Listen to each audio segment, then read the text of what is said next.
Hello friends, ఎలా ఉన్నారు అందరూ? Welcome to Vasuram vlogs. ఈరోజు మెంతికూరతో ఒక మంచి డిష్ చేసుకుందాము. ఇది మా నెల్లూరు పెద్దమ్మ గారు నేర్పించారు. ఒకసారి ఆవిడ నాకు హెల్త్ బాగోనప్పుడు చేసి టేస్ట్ చూపించారు.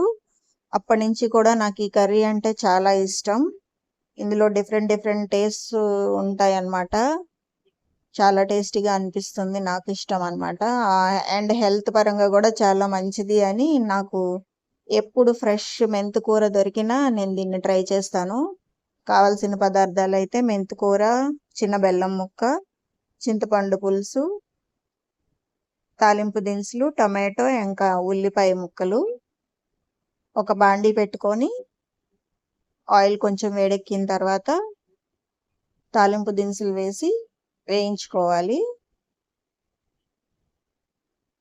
హెల్త్ బాగోలేనప్పుడు, ఇంట్లో ఏం తినబుద్ధి కానప్పుడు అప్పుడు ఇది చేసుకుంటే మాత్రం చాలా బాగుంటుందండి. దీంతో ఏ కాంబినేషన్తో బాగుంటుందో కూడా చెప్తాను.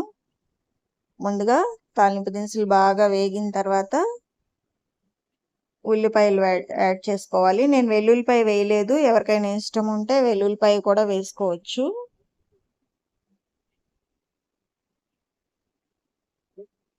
తాలింపు దినుసులు వేగినాయి కదా, ఒక చిన్న ఉల్లిపాయ, చిన్నదంటే మీడియం సైజు ఉల్లిపాయ కట్ చేసి వేసుకొని వేయించుకోవాలి.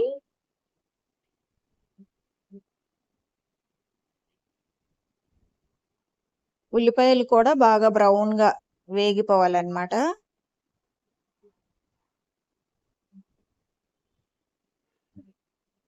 ఇక్కడ ఇష్టం ఉన్న వాళ్ళు వెల్లుల్లిపాయ వేసుకోవచ్చు, ఇష్టం లేని వాళ్ళు ఇంగువ కూడా వేసుకోవచ్చు, బాగుంటుంది.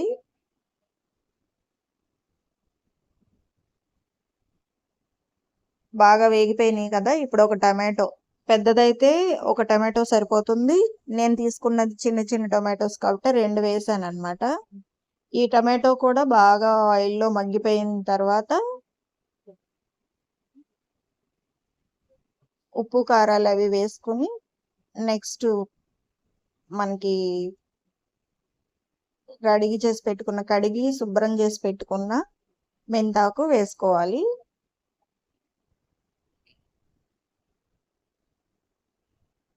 ఇక్కడ మాకు మెంతాకు ఒక 2 ఆకులు రాగానే తీసేస్తారండి. కొన్ని చోట్ల పెద్ద మెంతాకు ఉంటుంది కదా, దాంతో కూడా చేసుకోవచ్చు. బట్ పెద్ద మెంతాకుని కొంచెం కట్ చేసి వేసుకుంటే బాగుంటుంది. ఇవి బాగా లేతగా ఉంటాయి కాబట్టి నేను అట్లనే వేసేస్తున్నా. మగ్గిపోయింది, టమాటో కూడా బాగా మగ్గిపోయింది కాబట్టి ఇప్పుడు నెక్స్ట్ నేను కర్రీకి సరిపోయినంత ఉప్పు, కారం, పసుపు వేసేస్తున్నాను.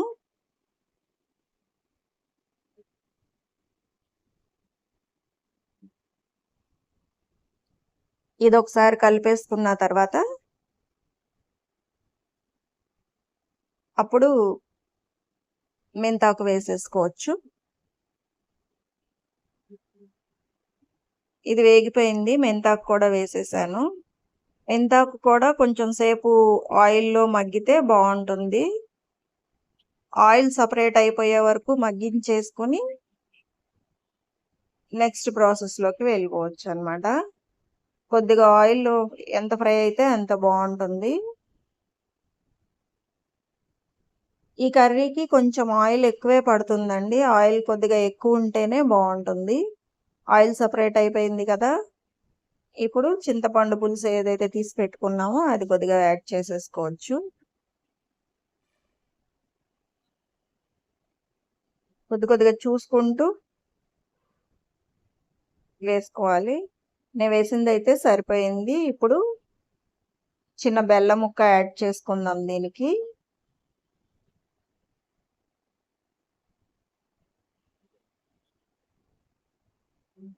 ఇంత ముక్క అయితే సరిపోతుంది.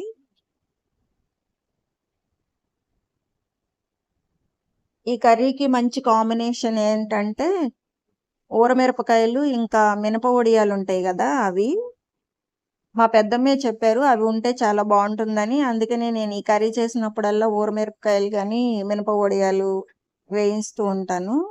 ఇలా ఆయిల్ సపరేట్ అయిపోయింది కదా, ఇంకా కర్రీ దగ్గరకు వచ్చేసినట్టే. మీరు కూడా ఒకవేళ ఈ కర్రీ చేసుకుంటే మినపొడియాలు కానీ లేదంటే ఊరమిరపకాయలు కానీ వేయించుకోండి, ఉంటే 2 వేయించుకోండి, ఇంకా బాగుంటుంది. సో కర్రీ అయితే అయిపోయిందండి, చాలా సింపుల్, తొందరగా కూడా అయిపోతుంది. బాక్సులు ఎప్పుడన్నా కట్టాలన్నప్పుడు కూడా చేసుకోవచ్చు. దగ్గరకు వచ్చేసింది కాబట్టి నేను ఇంకా ఈ కర్రీని ఆఫ్ చేసేస్తాను. చూస్తానికి కొంచెమే ఉంటుంది కానీ చాలా రైస్ కలుస్తుంది అండ్ చాలా చాలా టేస్టీగా ఉంటుంది. తప్పకుండా ట్రై చేయండి. Thanks for watching.